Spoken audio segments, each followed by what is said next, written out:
tikrai nereikėtų. Galvoju, kad reikia turbūt visus vertinti pagal sugebėjimus. Ir jeigu sugeba moteris tapti vadovę, puiku, jeigu sugeba vyras, lygiai taip pat. Ne, nu kaip galima nustatyti, kiek gali vadovauti, kiek negali vadovauti? Manau, kad iš tiesų turėtų būti skatinamas moterų įsitraukimas į būtent aukščiausias verslo valdymo pozicijas. Tačiau tikrai ne tokiais apribojimais, kaip tiesiog numatymas, kad privalo būti tiek.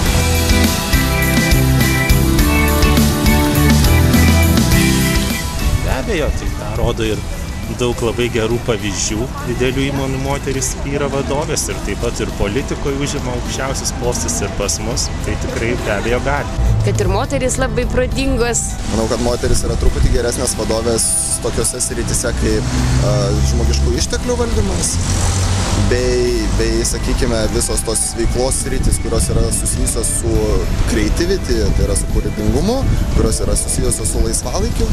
Tačiau strateginiuose sprendimuose manau, kad iš tiesų, nemanau, kad tai yra labai gerai, bet turiu tą požiūrį, kad visgi yra vyrai pranašesni strateginiuose sprendimuose.